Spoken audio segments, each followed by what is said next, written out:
Um, Hi, people. Okay. Hi, people. I hope we are fine. I hope we're doing well. I'm just going to give it 5 minutes for other people to join, and then we'll start the session. I hope that's okay. That's okay. Okay. Hi, people. Yeah, I think it's 4:05 already, so we're going to start. I will start by introducing myself. My name is Auma Rita. I am a lawyer and a mental health advocate. And I'm a founder of a safe space called Heart to Heart Spaces. Yeah, so I'm very excited.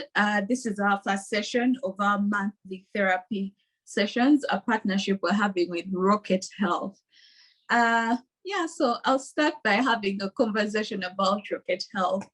I have been on medicine for 2 years now, and whenever I'd go to hospital, you go see a psychiatrist and you've spent your whole day there in the line. And after seeing the psychiatrist, you'd have to go get your prescription and look for medicine, which was really tough because you'd have to bounce from one pharmacy to another. And there's some medications that were missing. So you'd spend over like another hour trying to get your medication. But since I signed up for Rocket Health, my medicine comes at my doorstep, you guys. I feel so loved.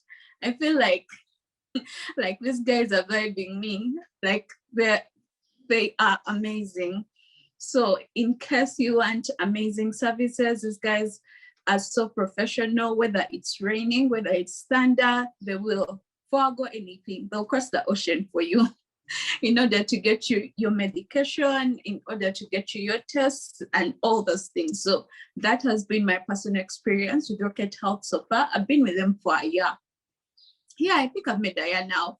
And yeah, it's been a great space to be. So you can look them up. They're on Facebook, they're on Twitter, they're on posters around town also. Yeah, just look out for them. And Heart to Heart Spaces, I'll say a little bit about that before our speaker comes on.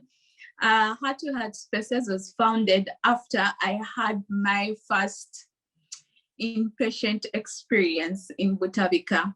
So we had a bunch of friends would come, would talk, and we'd have conversations about the things we are going through, how we are coping.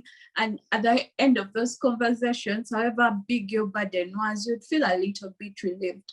So when I was inside, I decided I should start these spaces when I get out. So that's how Heart to Heart Spaces was founded. It's supposed to help people on their journey to healing. And yeah, so we're here having great conversations as a partnership between Heart to Heart Spaces and Rocket Health. Yeah, so I hope you have a great time. Heart to Heart Spaces is so personal in that our speaker is my first therapist ever in life. Yeah, she's the lady who saw me crying, who saw me almost give up, who like kept rooting for me. There was a point she combed my hair in office after I'd refused to comb my hair, put a little lip balm. Like, she's an amazing lady. She has walked with me through life. And yeah, she's one of the reasons I'm still here doing life. Yeah, so we're going to welcome her. She's called Veronicah. I like teasing her by calling her Dr. Veronicah. Yeah, she's going to lead our session, and we'll be talking about triggers. What are triggers? What are the types of triggers? What do you want to learn about triggers? She's going to take us away, and after we will have a Q&A session for you to ask her questions about all the things you have wanted to know about triggers, and then we'll have a close to the session. So I will mute my microphone and let Dr. Veronicah take us away. Yeah. Hello. Hello. Hello. Yes, hello. Yes. I'm Veronicah, a clinical psychologist, and what should I say? I'm passionate about mental health. I'm a mother, I'm a woman, I'm an advocate of maternal mental health. Every issue that women go through as a mental health issue, I am passionate about it. Depression among women, postpartum depression, every other issue. But I also help gentlemen. I'm here to work with Heart to Heart and Rocket Health as therapist who is going to talk from experience in community mental health and clinical mental health. I have close to 13 years of experience working in mental health, 7 in community mental health, and the rest in clinical mental health. I think I love what I do. So the task given to me was to talk about triggers. To me, triggers,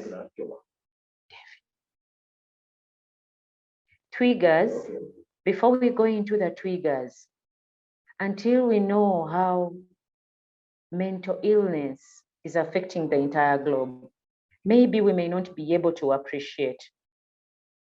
But this is how grave it is. It's not about others, it is about we, you and I, and my sister, my brother, my friend, my everyone. It can happen to any of us. The WHO report 2019 says mental and addictive disorders have affected close to 1 billion people globally. And these disorders are causing 7% of all the global burden of disease, which is measured in the number of years lost to illness.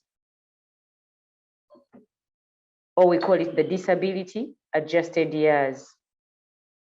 And among all the mental disorders, depression was associated with the most years lost to disability for both sexes, with higher rates among women, as all other internalizing disorders, while disorders such as substance abuse are more among the men.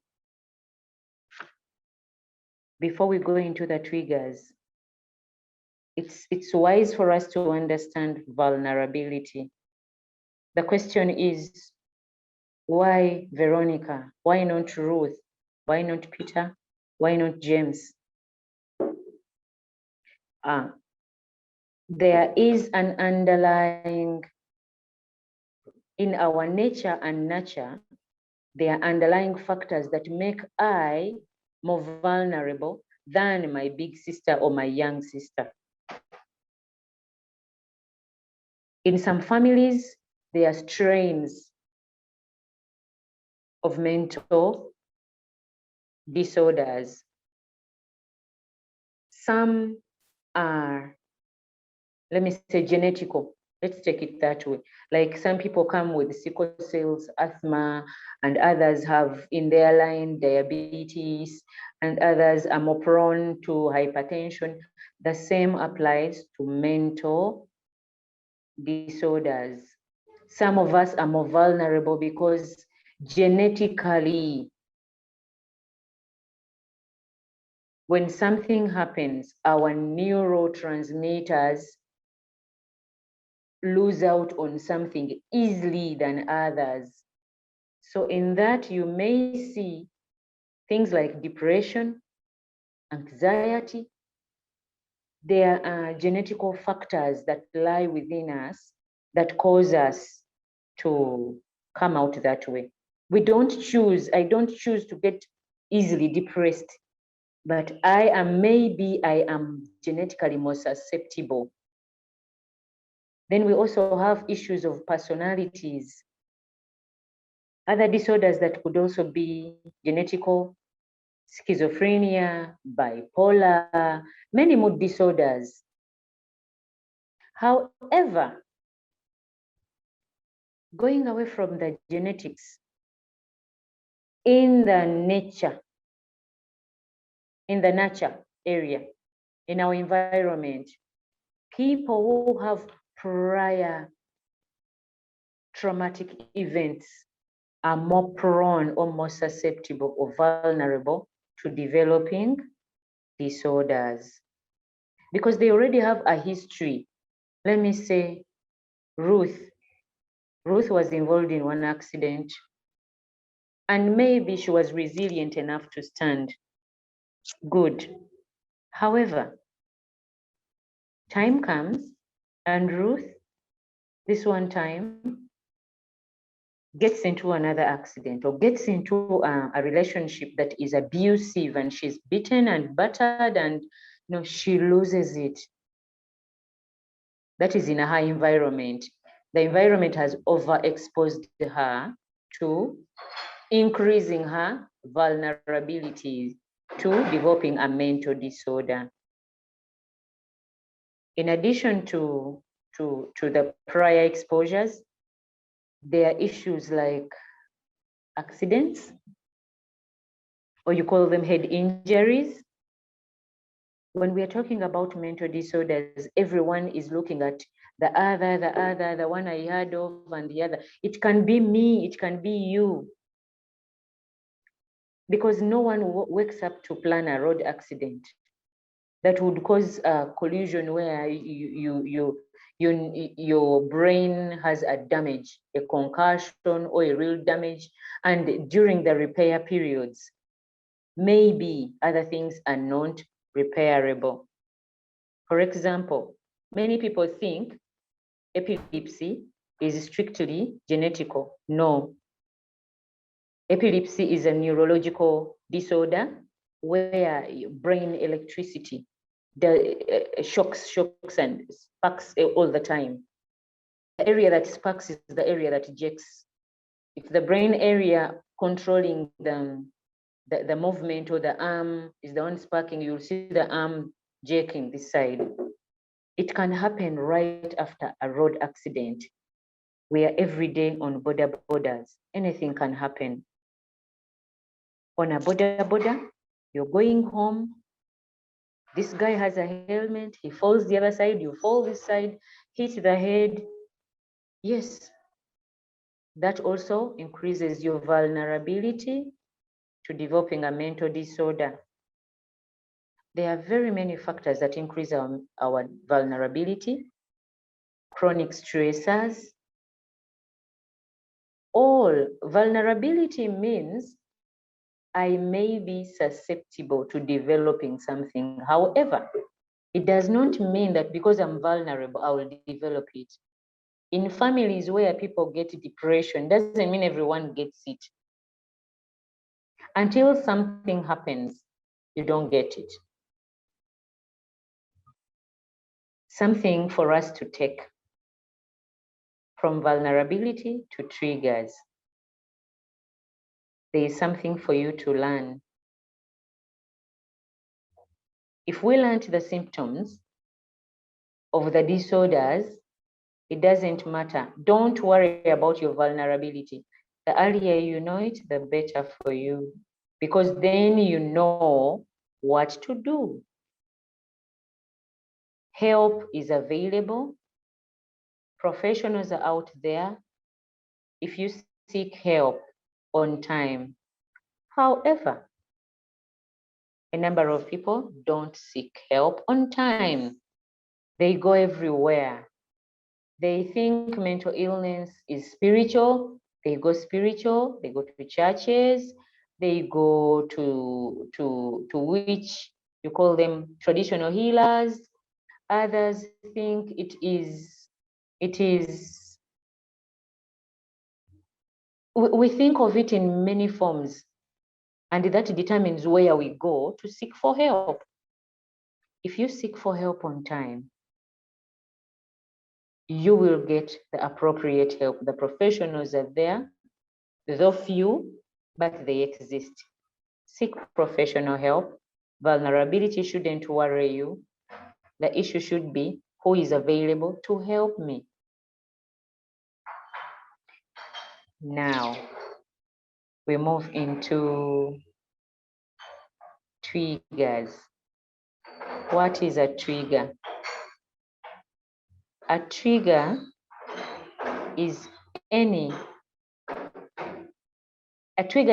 incident that happens prior to me breaking down. The reason why I use a lot of me or use Veronica as an example is because there is a lot of stigma attached to mental illness. Every time I use someone's name, they will think I'm pointing at them. So I prefer using me. Say, a trigger is any incident that happens prior to me breaking down. A trigger could be around you. Let me say you are a wife. It could be an abusive relationship. You have sustained this relationship, stood and tried your best. However, you can't stand it anymore.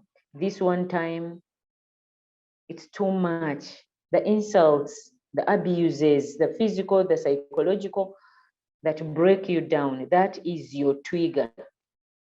Because when you go to the therapist, the question is, why now? You have gone through very many incidences that didn't break you down. Why are you getting depressed now? There should be something in your environment that is breaking you now. That is what we call a trigger. It is very wise for you to know what is breaking you, because that is our starting point to undo the puzzle. Triggers, some examples of triggers could be chronic poverty, living in a state of uncertainty, all the time not knowing what you shall eat tomorrow, not knowing what the children, not knowing where to get the rent money from, not knowing, you're anxious all the time. That could be a trigger. A trigger could be a head injury.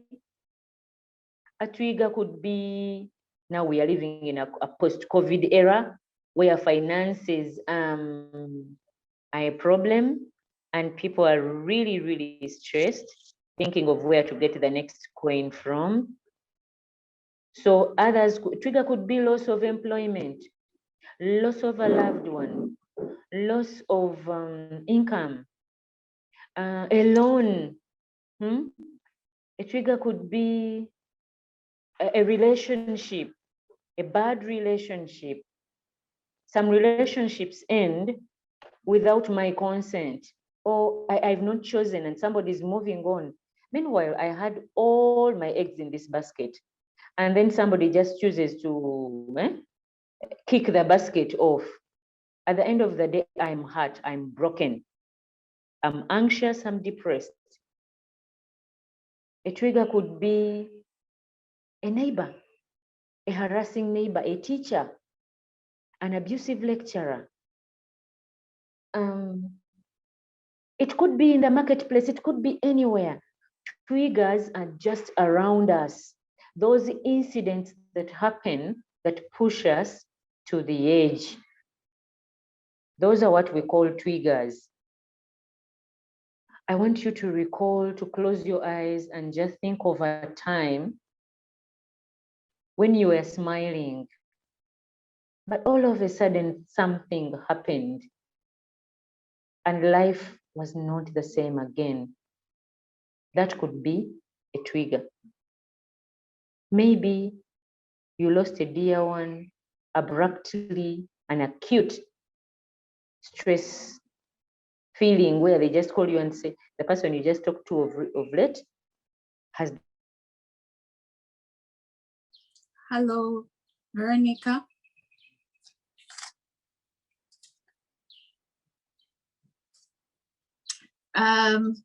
Let's try and get Veronica back.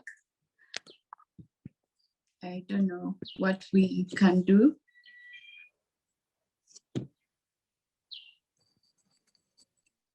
Just give her some time. She should be trying to get back.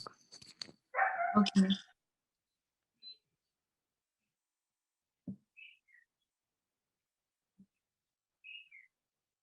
Yep, she's back. Veronicah, unmute. You're muted. Okay. Okay. Thank you. Hello. Hello. We can hear you now. Okay. I go to the triggers again. Talking about triggers, many incidents have happened in our lives where we have been resilient. We rarely break down the very first time things happen. There is a way our mind works out things that we don't break down just anyhow. However, time comes when my resilience patterns are beaten. For example, every time I would have a bad friend, let me say at school, I would talk to another friend and say, I don't understand Ruth. And then they say, no, Ruth is like that. Sometimes she's moody, sometimes she's ABCD, and then I cope. Time comes when my ability to even seek another person's help is beaten down. Until my ability is beaten, I may not show any signs. So watch the triggers in your life. There are people around you that do many things around you, at work, at home, at school, at church, in many places. Our triggers exist in our communities and in our environment. The question is, how do I handle my triggers? A trigger in Luganda is called a manduso. That thing that does, and then you feel you can't take it anymore, you can't stop crying, you can't sleep, you can't find appetite. You know, your symptoms begin to manifest because the trigger set you off. It's best when we acknowledge that we are all vulnerable. The moment we acknowledge that we are all vulnerable, we cease to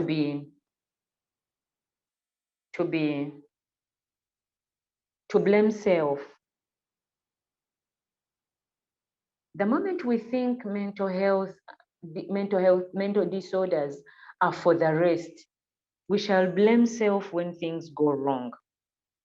But when we believe we are in it together, we are going to work out a solution.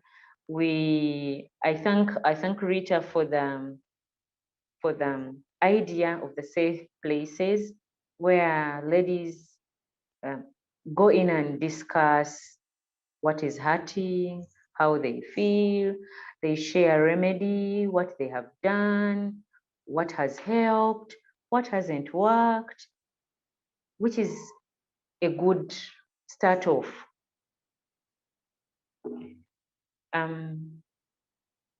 That is still about the triggers. Know your triggers, know your personality. Many times our personalities aggravate the issues.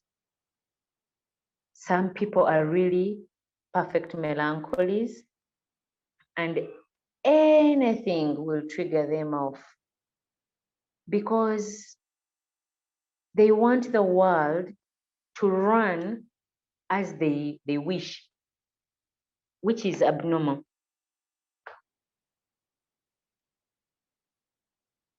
It is not easy to have everyone do just the way you want it to run. Many of us know that our spouses, our friends, our workmates our bosses, our fellow students, our teachers, our parents don't do as we wish. Now to the melancholy, it's complicated. The rest seem to be disorganized. Why don't they? You know, when I lay my bed and make things well, and then my sister comes and sits on my bed, it gets disorganized, and you know, your day gets spoiled. Before you know it, you load the brain with so much that you trouble the mind, that at one time it can easily give way. So if we learn who other people are and who we are going to be more tolerant.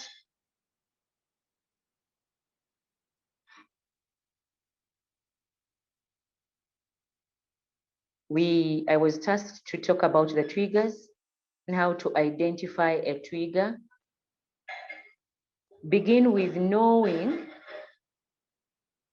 what happened. When you're angry or you're distressed or bitter, ask yourself, what has happened? That happening, or call it an incident, is what we call a trigger. If you know how to handle that trigger, next time you'll be less distressed. If you don't attend to those triggers, you're going to reach a moment where you are losing it. Every time it happens, every time your spouse comes home late, you want to jump out of yourself, and then you ask him, where have you been? What have you done?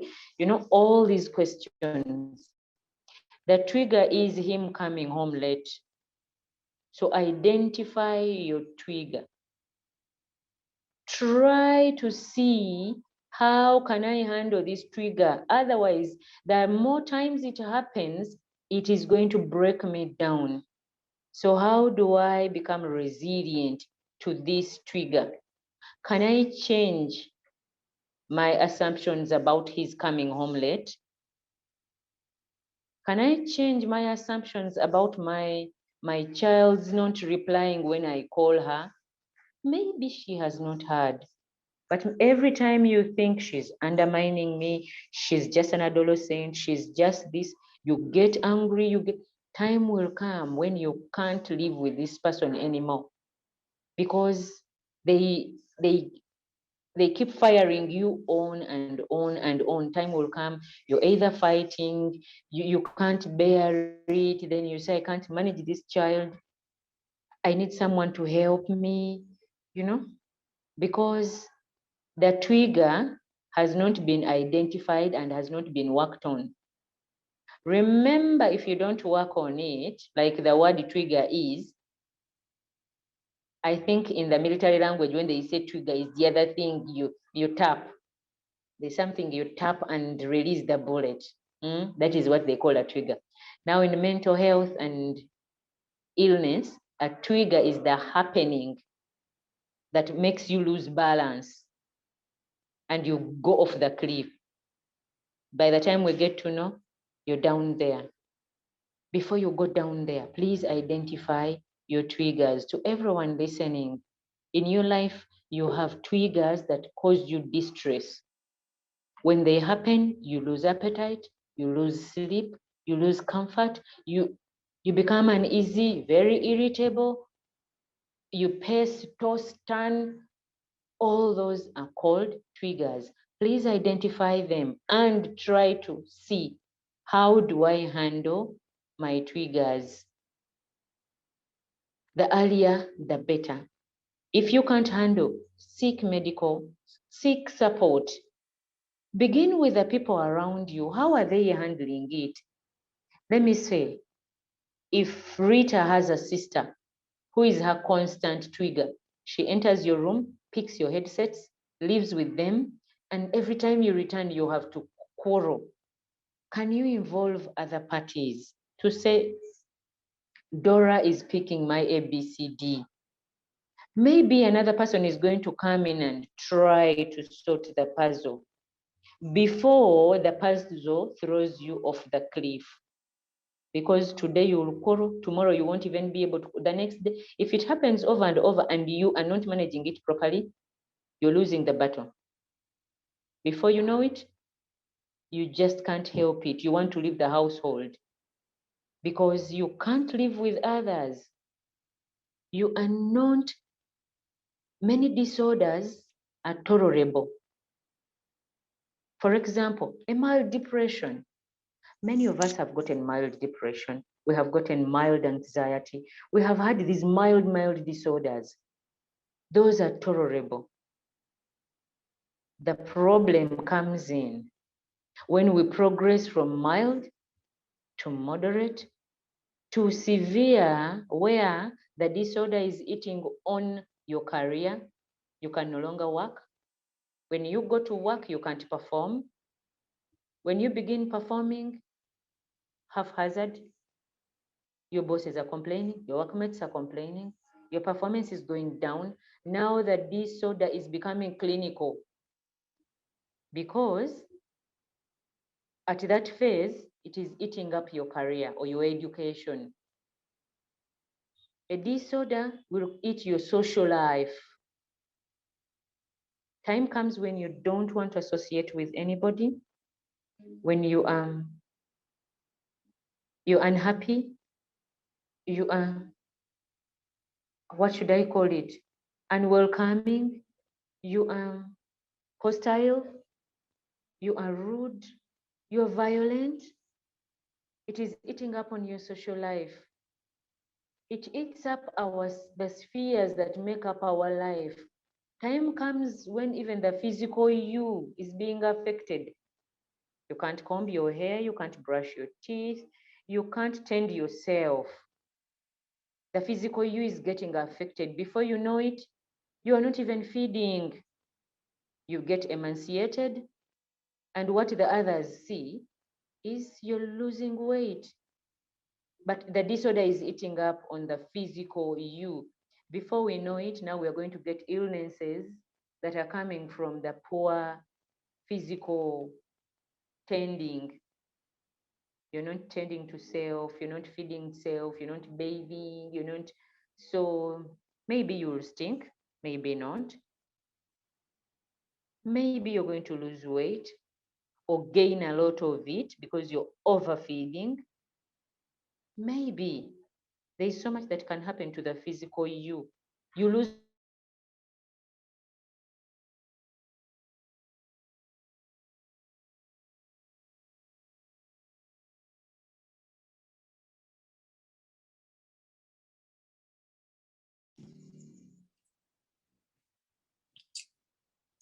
Hello, Veronicah.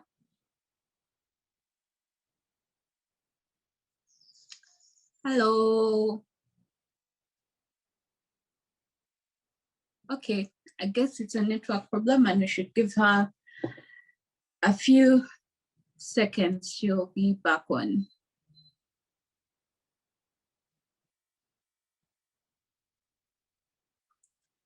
While we're waiting for her, I hope we are preparing our questions for the question and answer session, which is about to begin in the next 15 minutes. She's back. We can unmute and continue.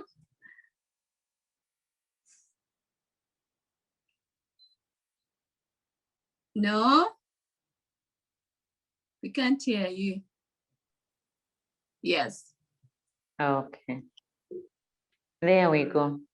Okay. I was talking about triggers eating you up, eating on your career or educational life or growth.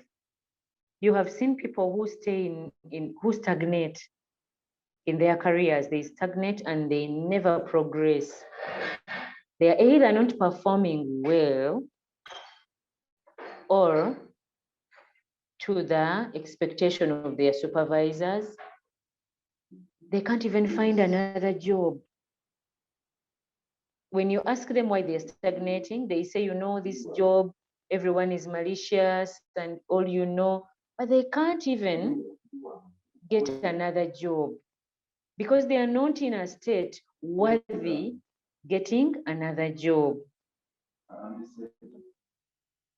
So it eats up your social life, it eats up the physical you, it even eats up the spiritual you. When you're surely down, deep down there, and the mental illness is eating you up. When the mental illness is eating you up, you cannot be able. I don't think you can worship God. Because when you try to pray, you cry. When you, what should I say? When you try to, somehow you even hate God. Even if it is not God, you would hate any other person or any other thing you worship because it hasn't helped anyway. You trusting it and believing that it can help hasn't helped. So at the end of the day, you find it that the spiritual you is eaten off. So all spheres of your life are eaten just because you did not take care of the triggers or manage them well. How would we manage triggers? I said begin from those around you, seek support.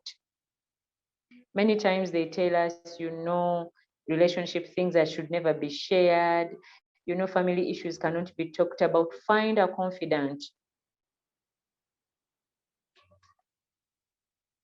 Find a confidant and try as much as possible to talk to this person.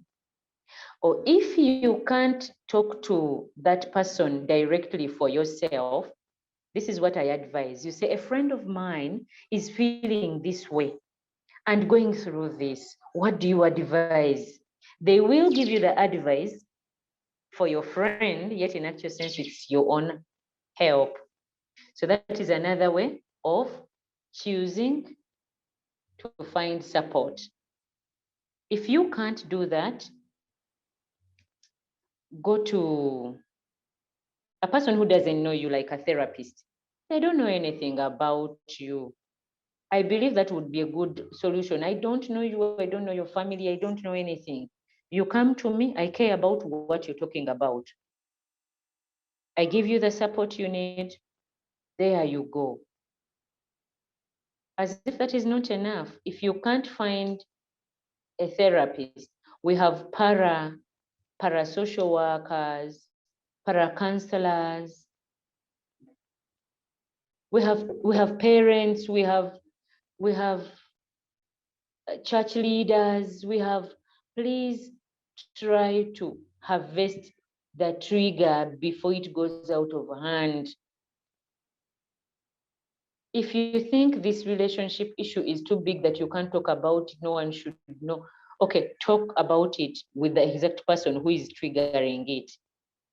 Maybe, because when you put your thinking aside, they may have another version as to why they behave the way they do. Maybe they don't even know they are hurting you. They're just trying to live their lives and you're hurt. Maybe they are not intending to harm you. They have nothing like an intention to harm you. However, you get hurt. So the first aid to a trigger is to seek support.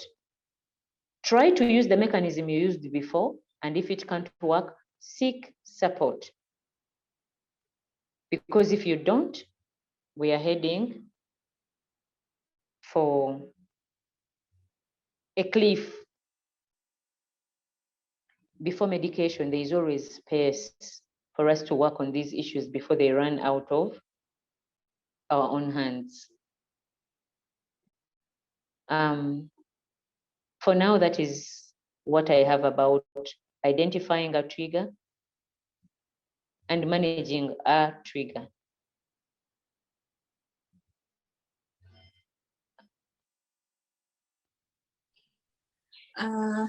I guess I'm going to open it up for questions. The question and answer session. And I had my own question in the beginning when you spoke about vulnerability and you spoke about the genetics of it, that it can show maybe when a family member had, or there are several family members who have had this mental illness or mental disorder, that you might be vulnerable to having it.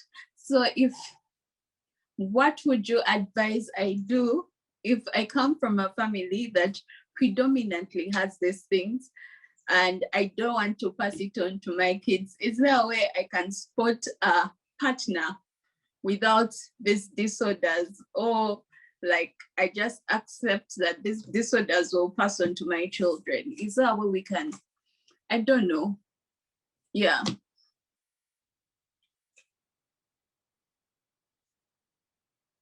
Yeah, so that's my question. And yeah, I guess Veronicah is off again. We need to give her some time to come back on.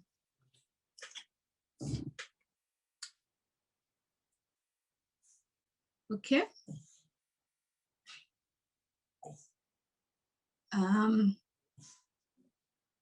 Okay, she's back.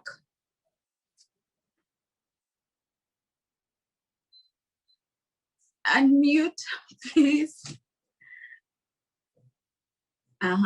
Rita, Yes. please, can you give me that question about genetics? As you were beginning, I couldn't get you.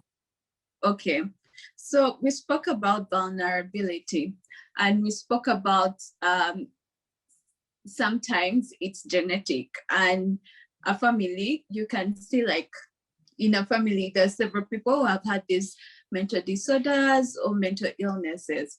So how can I make sure that if I come from a family that has all that, how can I make sure I don't pass this on to my children? Is there a way I can find a way around this, like get a partner who doesn't have them at all? Will that negate the presence of this mental illness in my children? Or yeah. Rita, interesting question. Unfortunately, we don't have screenings going to be done to partners who are planning to get married, to ask them about the genetics of their families. And there is a lot of stigma attached to mental illness. I'm wondering if you asked a future partner, hey, come on, tell me, do you have any person in your family who has these symptoms below? And I'm seeing him or her telling you the truth. And he might even be worried, or she worried, that why are you being so inquisitive, and why would you think we have those symptoms, and why of all things mental illness? There are thousands of questions. However, it doesn't mean that when you're in a family that has this genetical predisposure, I don't think it means everyone, 100% of you born in those families will have that exact disorder. Your role is to look to support each other, learn the symptoms of that disorder, support each other. It even may not come to you as an individual, and even your children may not get it. Let's take an example of sickle cell anemia. Look at sickle cell. You will rarely find all people in that family with the sickle cells. Even when some of the children are born, others will be carriers, others will be real patients, as in they have it full blown. But not all of them have. And the carriers survive into another race, and they keep surviving. There's a way God does things. So I think knowing the factors, the symptoms, and helping the one member, one of us who has it, is very key. Because if they have it, it could have been me. Yabadde asobola okubeera nze. It could have happened to me and not my brother or my sister to pick the diabetes.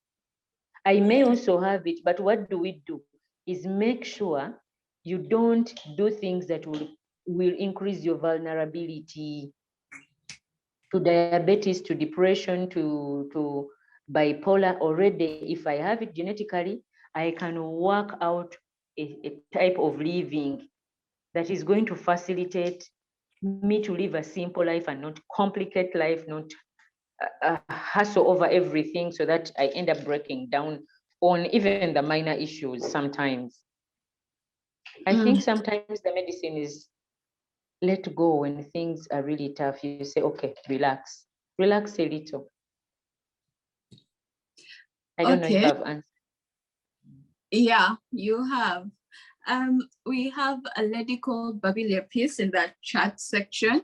She's like, thank you so much, Veronica, for this session. I would like to ask if avoiding or keeping away from your triggers is a good coping mechanism. Like, can't I just sit there and wait for the trigger to go away or ignore it? I don't know. Avoiding a trigger. Yes. Now, avoiding a trigger, that is interesting. Facing the trigger calmly. Compose yourself and face the trigger. It doesn't mean every time we are going to face a trigger, it's going to be confrontational. We have to do a head collision. No. Talk about it. Now, mere avoiding it does not take it away. Unless you're saying by avoiding it, you have killed it. In your coping mechanism, does avoidance mean letting go? Because there are some things that happen in our families, in our relationships, at work and everywhere, and you can't keep following everything. You just choose to say, okay, Veronica, for that, no, I won't do it. I won't go there. I don't mind what they do. So you give it up. That is letting go. Does avoiding mean letting go? If it does, then I think letting go is not a problem if you surely have it in your conscience that you have let go. Don't just say, yes, yet in actual sense. You are running after the thing, you are everywhere, you're talking to everyone, telling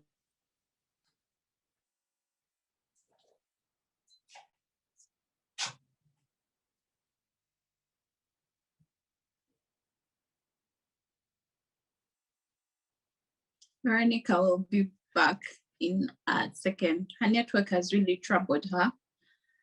Yeah, but please keep the questions coming in.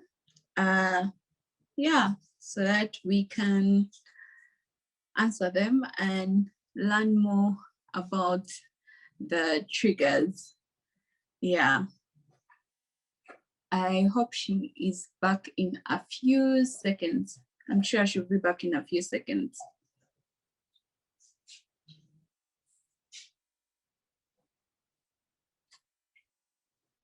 Okay.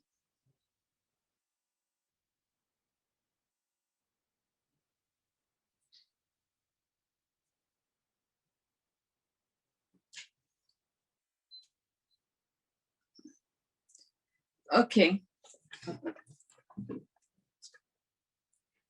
The unmuting, we can't hear you. Yes. sorry for my network connection. It's failing me. It's disappointing me and disappointing you too. So if you surely think avoiding is letting go, now the real meaning of forgiving as in letting go, then it's okay. But if the letting go you're talking of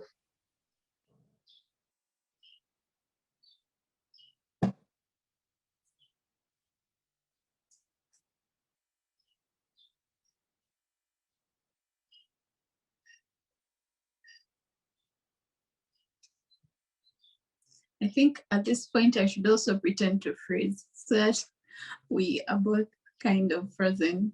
I don't know. Okay, she is back.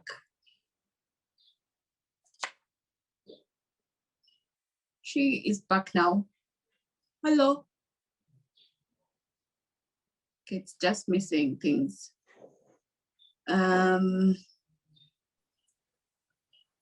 Yeah, in the meantime, I will. Okay, she's back.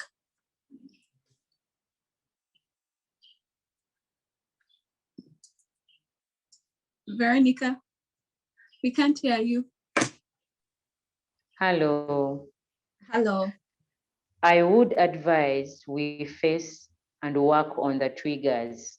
To me, that is more constructive. You know, there are many ways of coping. Sometimes we cope in a destructive manner.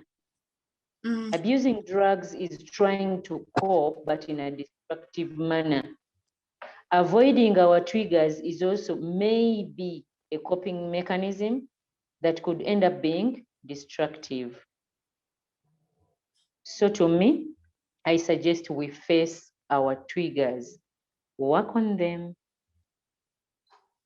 That way, we sustainably see things get better. Okay, thank you, Veronica. Another question. We have a question from Melissa. She says, thank you, Veronica. How can one avoid fading into the background when you're the one constantly trying to take the high road, or simply keeping calm when someone else is a constant trigger?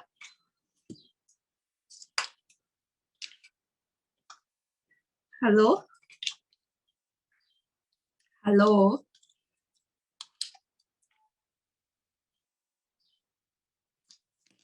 Okay, so network again.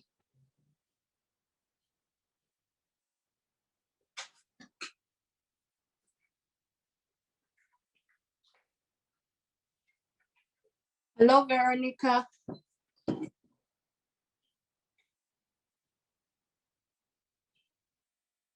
Okay.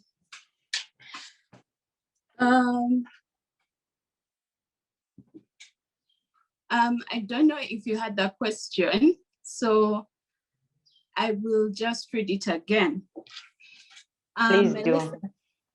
Melissa says, thank you, Veronica. How can one avoid fading into the background when you're the one constantly trying to take the high road of simply coming down, of simply keeping calm when someone else is a constant trigger?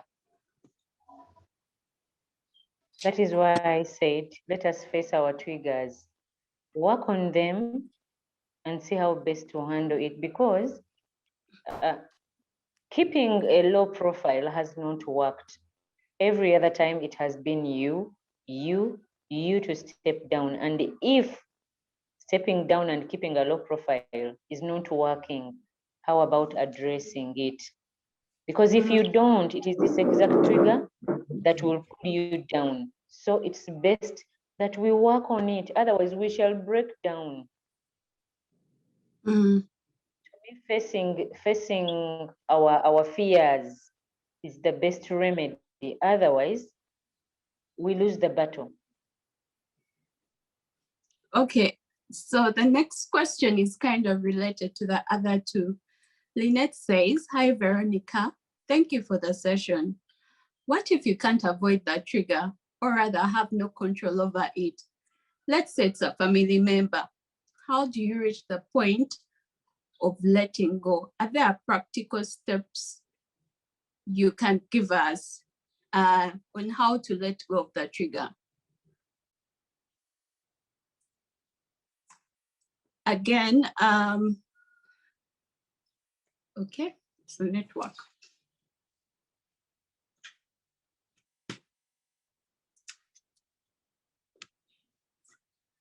Veronica, hello?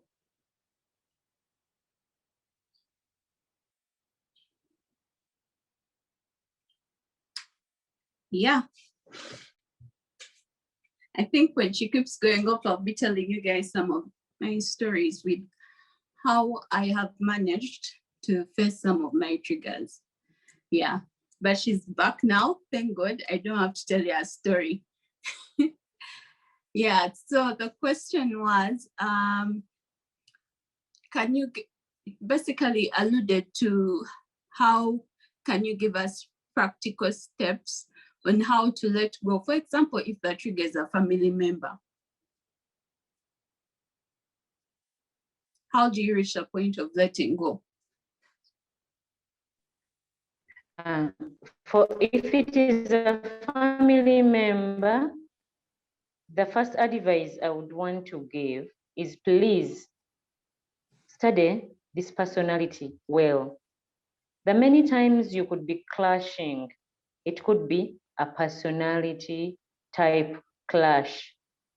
There are people, if put together, they will always have something to disagree upon just because their principles in life are totally the opposite. Rita, are you hearing me? Yes, I am. Okay, that means I'm on. Yeah. I've changed network. I've moved to another network because I was tired of jumping off and on. I will not ask to work. My dear, please don't. So the challenge that I saw or I see many times if the person is a family member, normally their issue is a personality type. Some people even have personality disorders, that they are sadists, they Narcissists. They have narcissists, they you know, they have all these names. I don't want to label them because I don't know who you're talking about. However, such categories will do anything to get everyone bitter. And then they go into the corner and smile because they got you out of yourself. So when you study this person's history or character, if I know Rebecca is this type, not only to me, but to everyone, okay, then I know how to handle her. To me, that is remedy.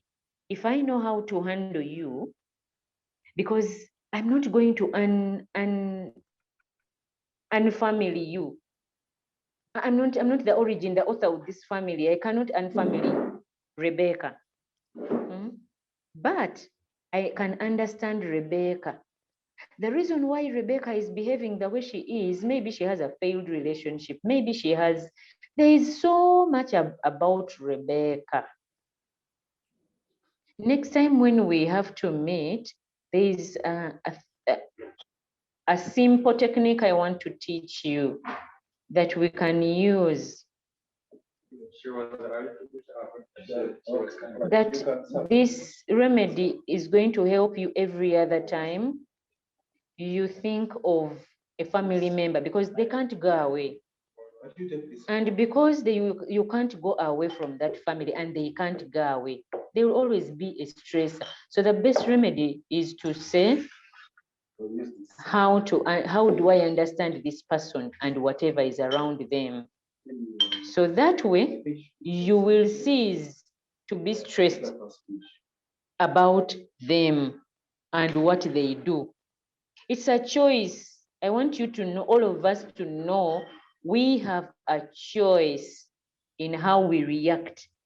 You have no choice about the way people treat you, but you have a choice in how you choose to react. You can get angry. You can do anything you want to do, but the thing is, you have a choice. You could have also chosen to just ignore. You could have also chosen to forgive. When you go to the religious principles, they tell us man does not even plan when they are going to sin. They end up sinning. That is sin. So you can choose to take any angle. It is a choice. Have I answered, Rita? Let us study the personality of the person. And yes, because you can't change them. Mutegere. Let me go Luganda. Mutegere. bw'omutegeera n'obunafu bwe n'empisa ze ne tendensi zonna z'alina, then they cease to have control over you. Okay. So Kajabe Jacob Joshua has said, thank you for the input. I would like to ask, to what level does occupying yourself with some activity help on this, on triggers, I guess?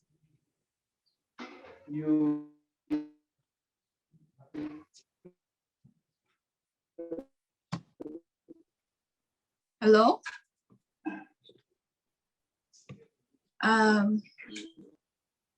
Okay. Veronica, are you there? Yeah, while Veronica is coming back, I'm going to open the floor for some people who want to. Activities? Okay.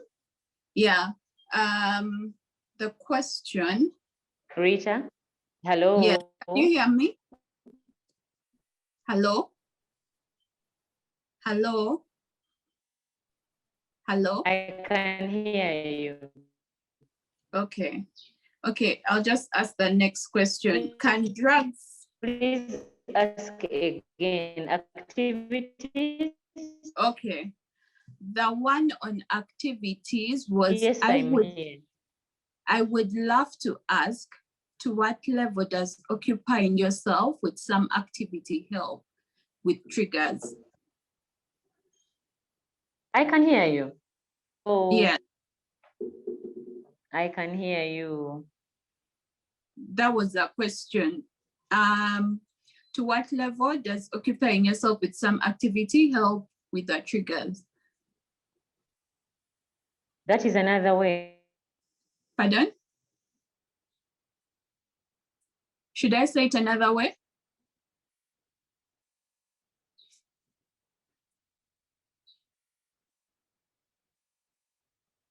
Hello? We can't hear you. Hello, Veronica? Hello. Yeah. Hello. Yes. So the person was basically asking how... Hello. I can hear you. Yes, Yes. I can also hear you. The activity? How does doing activities help with the triggers?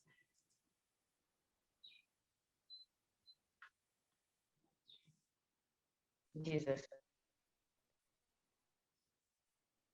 Yep.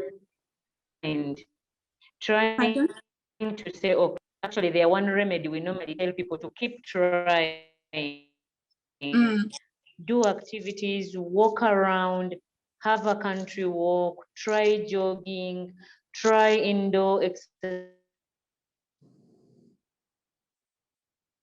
exercises, do squats,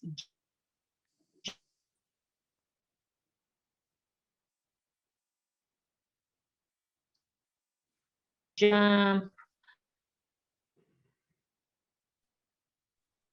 Yeah, try to okay. Do any and make the body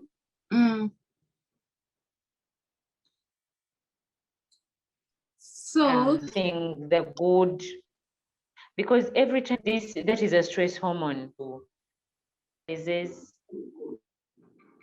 Veronica, you're breathing. You're breathing. Yeah. Admin Bella Florence has her hand up.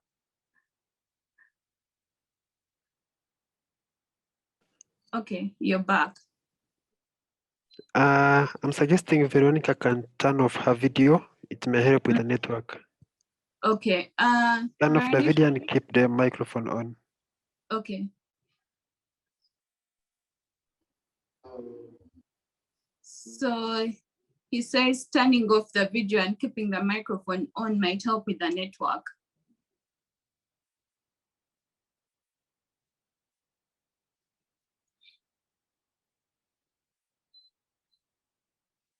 Okay, and keeping the microphone on. Okay. Yes, that's perfect. Maybe that is better. Yes, it is. The people So speaking in the background. were saying Bella has something. Yes. We had finished the question on trying activities, though you are breaking the whole time. We didn't really get what you're trying to say. On the part of activities. Can I say it again? Yes, please. Can I say it again? Yes, please. Yes, please. Activities, back to the activities. Activities are one of the way one method we use to encourage people to cope, because what activities do, they take you, they turn around the clock, they turn around the body system. Instead of storing a lot of cortisol out of distress and stress and everything, now you are trying to give the body an alternative to heal self. That is what activities do. They try to counter the effect of the stress hormones. So we normally tell people, walk around, have a country walk, go out, jog, visit, wash, clean, do anything that is going to make the body active, so that it is going to secrete another hormone instead of concentrating on the stress hormones that are already piling. So activity is one remedy that is really handy. We have it every day. You have it everywhere. You can walk around the office or the home, or you can use it anytime you want to. Okay. So I think that is one remedy that where when we meet again, we shall add on to that remedy something that is like a first aid kit that you always need to have. Okay. Then Bella had something. Yeah, Bella had something to say. I'm just going to read the last comments in the chat. We'll listen in from Bella, and then after we can open it to the floor for people to maybe share their experiences with triggers. The second last comment is, thank you too much. I'm grateful for the skilling and healing. That's from Kalibala area. Then Militala says, can drugs that improve the functionality of neurotransmitters help? I'm told there are some drugs. Can drugs, please ask again, can drugs that, hello? Can drugs that improve the functionality, I think they meant improve. Can drugs that improve the functionality of neurotransmitters help? I'm told there are some drugs. Can drugs now when you are at a clinical level that really demands drugs, they will put you on medication. Please let us separate drugs from medication. When we call them drugs, they appear like the drugs of abuse, the addictive drugs. I mean now the medicine, the psychiatric medicine. That medicine works at neurotransmitter level. At neurotransmitter level, when you're depressed, certain neurotransmitters are not doing their job. Sick of anxiety medication, it is working at neurotransmitter level. Hello, Veronica. We seem to be losing you. Are you there? What it does. Okay.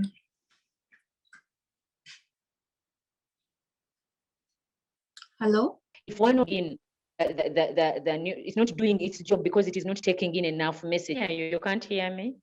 I can hear you now. I can hear you. Are you listening? Yes, I am. I'm saying yes, I am that listening. drugs work at medication, psychiatric medication will come in when you're at a clinical level. We don't give medication for any level. We give medication when it is really needed. At that level, recovery can only come if you use the medication right. Please, when you're advised to use the medication, take it. It's not harmful, it's for recovery issues. At neurotransmitter level, this medication normally works at neurotransmitter level, and this is what it does. It improves the actions of the neurotransmitter. Do you, all of us have been to primary school and we used to run lilies, the long lily, the short lily. Now, when the first runner runs with a stick in the hand, you need a very fast runner to take it to the second runner. The second runner should take it to the third runner. The third runner should take it to the final runner, who is the fourth runner. Now our neurotransmitters work like that. If one of those runners threw the stick that must be passed over, that team can never win because the stick was thrown. So she has to run back, pick the stick, bring it and take it. So the neurotransmitters that are not doing their job are acting like this runner who is failing the entire team. So what the medication does is to improve the level or the speed or the reuptake of this runner to be able to move at a very good pace so that the line of success goes through to the fourth runner and to the final one, so that the neurotransmitters communicate well with the entire body system. Are we there? Yes. Hello? Yes, we are. Does it make sense when we use the lilies? When we use the lilies Yes. and the people who run for the lilies? Yes, it does. Does it make some sense? Yes, it does. Yes, that is how our neurotransmitters work. The word transmitter means I pick message from one end, I take it to the next one. So the other one also picks and takes to the next one. That is how our brain and our system coordinates or communicates.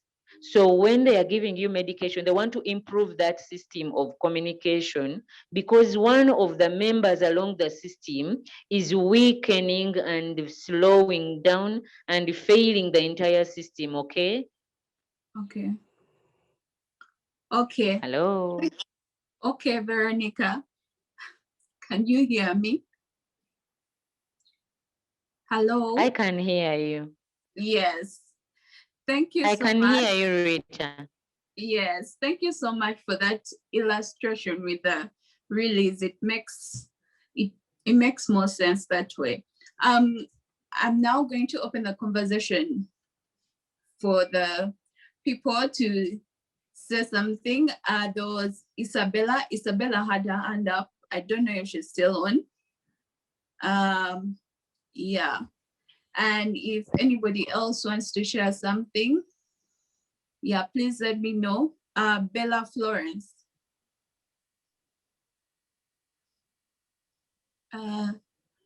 Bella Florence, you have been unmuted.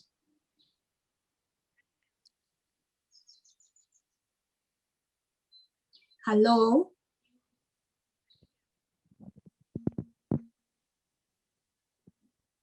Okay. Bella, you might please unmute and speak. Can you hear me? Yes, now we can hear you. Okay. Good evening. Good evening. Thank you so much for this session. I can hear you. It has been very, very helpful. My You're name welcome. is Bella. Yes. So I just want to talk about the activity bit of it, where you are saying that remedies, one of the remedies that can help reduce triggers is activity. Actually, before I joined Heart to Heart, I was okay. Of course, I had some activities I was doing and all that, but there's a way I kept being triggered. Like every time I would find something to piss me off, and that was after I talked to Rita about my issue. Can you hear me? Yes, I can. Yeah. So literally, I got some issues that came up in my life, and then they kind of frustrated me throughout. I had to lose my job and all that. So afterwards, I sat back and I was like, okay, how can I get back on my feet? That was the first thing I asked myself. Already, I had some skills in me, but I used to avoid using them because whenever I would get stressed and all that, I would just cry. I would go to my bed and cry. If not, I would eat. I was doing a lot of stress eating, a lot of it. So it reached a time whereby I asked myself, really, what can I do to help myself at this time? Because I had a backup plan of friends, but it so happens that all my friends disappointed me. Everyone I opened up to instead used it against me. They laughed at me, you know. They didn't help me at all. They literally just worsened my situation. So that is when I sat back and I was like, okay, aside from people, what can I do to help myself? And that was the year before lockdown. That was 2019. I sat back and I said, okay, what can I do that can get me money? Because when I have money, I can make myself happy. So I started trying all the different skills that I had and even other things. My friends started telling me, help me do this, help me do this. And I kept myself busy. I started sewing, I'm baking, I'm doing this, I'm doing that. Like I kept keeping myself busy. And yes, it really did help me. It helped me because the time I used to spend crying, I always had a client on my case to deliver their product. So instead of crying, I would go and do what? And work on the product. But where the problem came in is when I'm done doing what I'm supposed to do. That is where the problem came in. I started struggling. Whenever I'm done doing what I'm supposed to be doing, I start crying again. I go to my bed and I sleep. Like it's like doing activity was like switching on the light. And the moment I switch off the light like this, the depression bit of it comes in, the stress bit of it comes back. And then I start remembering each and every one that pissed me off, everyone that disappointed me. I get a lot of hate in my mind, you know. So that is where I wanted to talk about the activity bit of it. I don't know if they can give me a clearer view of it because it's now 2 years. But truth be told, I am doing a lot of things to keep myself busy. I'm really doing a lot of things. But trust me, the moment I have nothing to do, I literally go into depression. That is the truth. The moment I have nothing to do, I go into depression because even the problem that I got diagnosed with, the doctors keep telling me that you just have to take your medicine until the end. You know, that kind of thing. Now, remember, from being depressed, you start working for medicine, lifetime medicine, you know? Like you try to pull yourself together, but then it gets back to you. Sometimes people meet you and they're like, what happened? You're fat now, you have rash, you have this, you know that kind of. I remember telling Rita sometimes, I was like, you know what, I fattened when I was on medication and all that. But it's so hard to live with it because people will find you and be like, oh my God, you're looking so fat. Others are like, some money, some this. But when you know what's at the back of your mind, like you know what you're going through. Now, knowing what you're going through, if you meet like 5 people in a day and they are telling you, oh my God, Bella, you're fat, pakusente, when you sit alone, you even start crying. You're like, oh my God, so clearly I'm doing nothing. I'm supposed to be losing weight, but it looks like I'm just gaining weight. You stop stress eating, you stop stress eating. And then I had this phase whereby my mother was so, everything I was going through, I expected my mom to really be there for me. Like, I expected, because my family is so open, like a really open family, I expected them to be there for me in that phase. But there's the way my mom made it look a very simple issue. Like, she was like, no, that will end. That will end, period. She never asked me about it. She has never told me, you know what, let me contribute for your medication. And yet my family is a very calm family, very soft family. We talk to each other, we laugh. But I sit back and I'm like, okay, am I the one making a big fuss out of this issue? Or are my parents just avoiding making me look like I'm not doing a big, like I'm not going to get well, or those kinds of things. So activity bit of it. I reached an extent where I was taken to Eco Farm, and they told me that I should go on antidepressants. So the doctor in Mulago wrote for me antidepressants and told me go to Eco Farm, gave me a contact, told me go to Eco Farm, and they give them to you at a what? At a wholesale price. So I get a border, I go to Eco Farm, Tinda. And when I reached there, the doctor who I was sent to asked me what my problem was. So I told them what the problem was. And the doctor told me, I am not going to give you antidepressants. He told me off. He told me, I'm not going to give you antidepressants.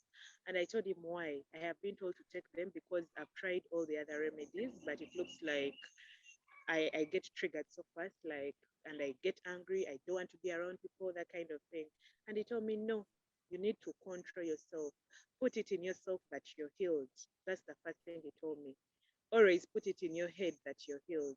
So whenever you feel like you're going to do something bad to yourself, remind yourself that you're actually not sick. It's just in your mentality that you are sick. That is what he told me.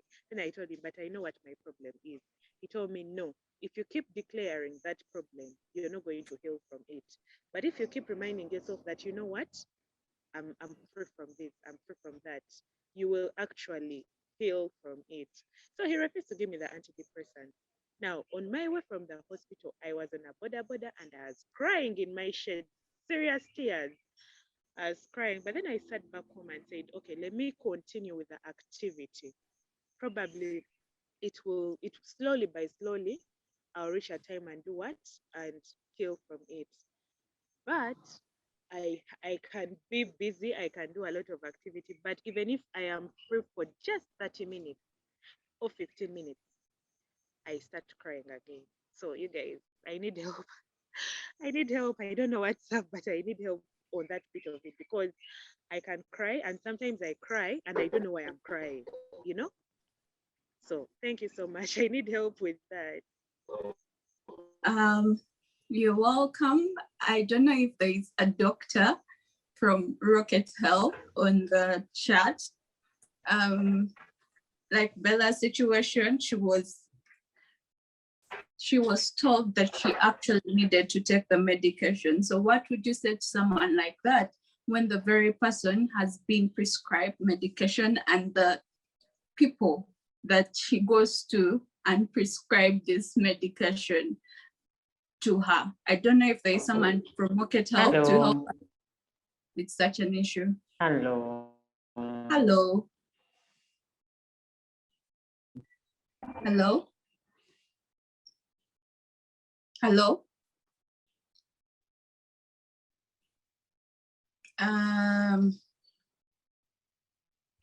Okay.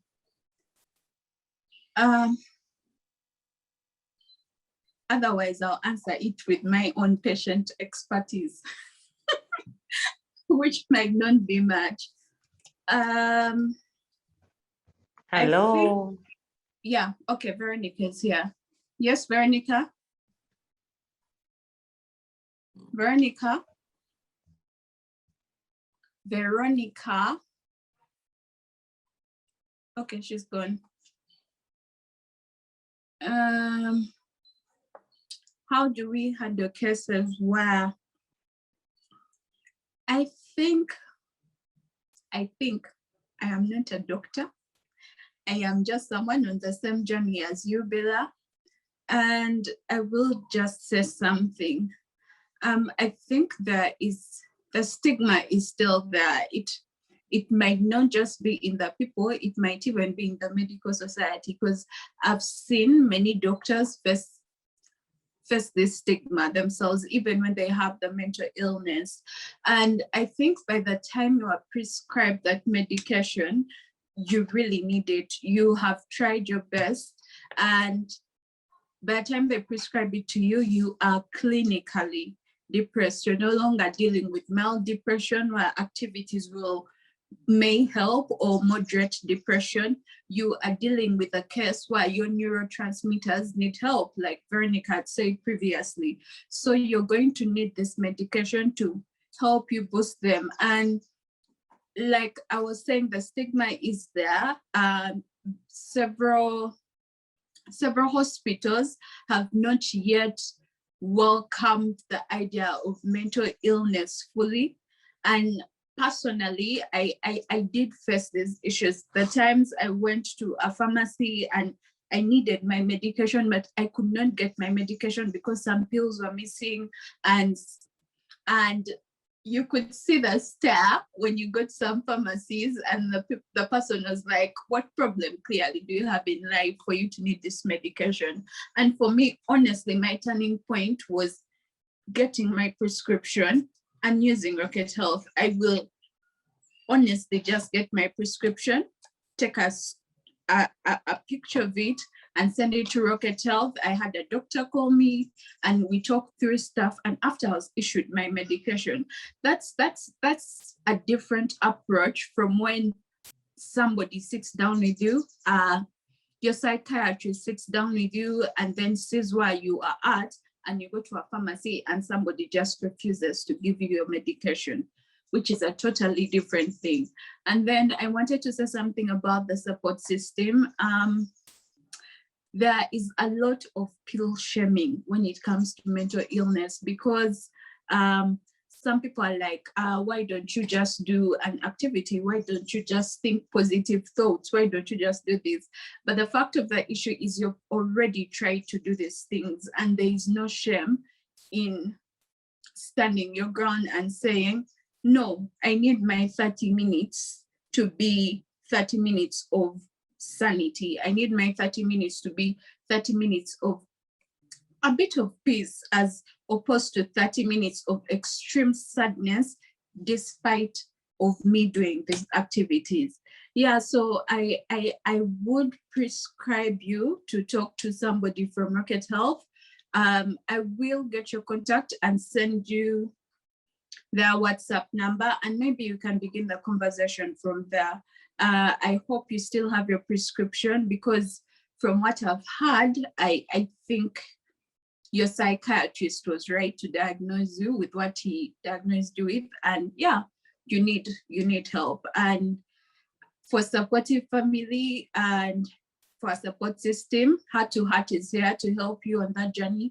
And we will try and get you all the support you need with the medication. Yes, they've just forwarded us a number, so I'll read it out for you. So if you want to call Rocket Health, the number is 08002 77015. I'll read it out again. This is on for calling 08002 77015. And if you want to reach out to them on WhatsApp, you can text 07905120774. Again, you can text 07905120774. Yeah, so I hope you reach out to Rocket Health. They are really, really helpful. I totally would recommend them. Yeah, I think there's one more question in the chat. Oh, how do you handle negative thoughts? You're welcome, Bella. How do you handle negative thoughts? For example, past memories and situations you find depressing, embarrassing. There are many memories of past embarrassing moments that come and break a person down. How do I handle that? So I am going to share a tool that I use to handle that. And it's the last thing I'm going to share today. And then I will wind this up and see you next month, I guess. So I'm just drawing it.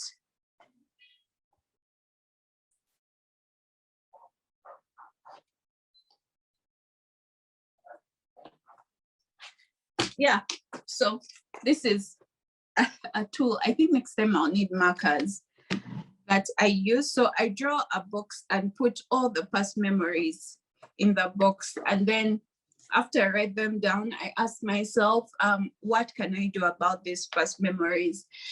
If it's a yes, for example, if I hurt somebody in the past and I did not necessarily mean to, I will go to the next box and say, I need to apologize, I need to reach out to them, I need to do this.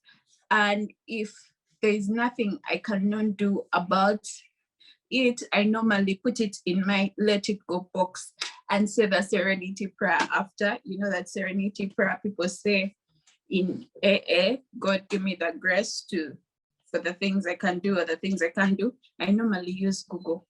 I will not say I crammed it.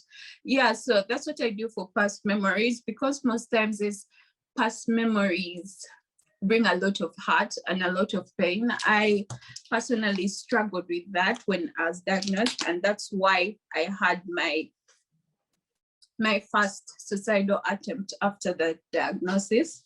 It's because I couldn't deal with all these past memories that were floating in, and the hurt and the pain I had caused people. And I just couldn't believe I was such a terrible and bad person. And the severe depression didn't help. It was like eating at me and making these things elaborate. So the people I reached out to and apologized to, some I did not get a great response, but there are others who responded, and I am on talking terms with them. But then the things I have had to get to peace with, because honestly, it wasn't my fault. That I have had to let go of the self-blame, because it was never my intention. If I was in my right state of mind, I would not have done some things. Yeah, so that's a tool I use. In the middle box, I just write all the past things that have flowed in my mental inbox the whole day. I write them down and I go into the next box and ask, what can I do about it? If I can do something, I reach out. If I cannot do anything, I put it in the let it go box, and then I start to talk about it with my therapist. I start to talk about it and find a way of being at peace with it. Yeah, so the serenity prayer is, God grant me the serenity to accept the things I cannot change, and courage to change the things I can, and wisdom to know the difference, because you will really need that wisdom.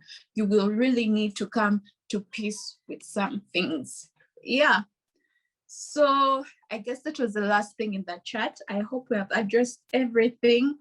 Veronica, thank you so much for much for coming and being part of this session.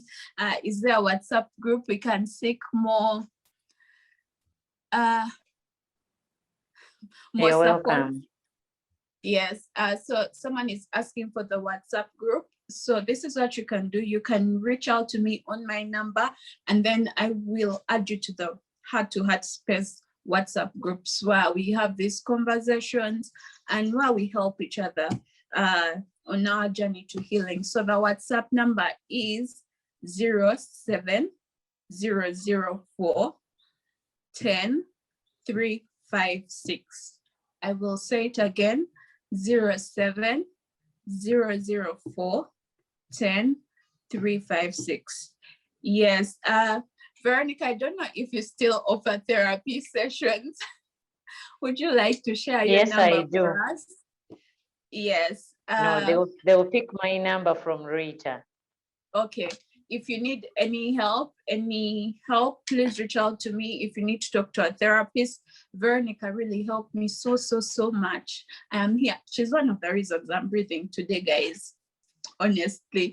Yeah, and thank you so much for being part of this conversation. When I reached out to you, you are very willing to have this conversation about mental health. I am so grateful for the love you have for people to get healing. Yeah, so guys, this conversation was a partnership between Heart to Heart Spaces and Rocket Health. Those guys are a bomb. I personally think that they write love letters to me through the way they handle my case professionally. Like, I'm mind blown. Like, I have not experienced a bad day with Rocket Health, and I know I will not. So if you have issues, please, if you need pharmaceutical help, if you need to buy your medicine, you do not have to go through that hassle of moving from one pharmacy to another, the hassle of a pharmacist judging you, the hassle of feeling all this stigma. You can just reach out to Rocket Health, just text them, send them the prescription. They might have a doctor talk to you, and you will have your medicine at your doorstep. Yeah, so from me to you, I'm wishing you love, light, and peace throughout this new month. I'll just say bye. Thank you so much for coming to have this conversation with us. Bye. Bye.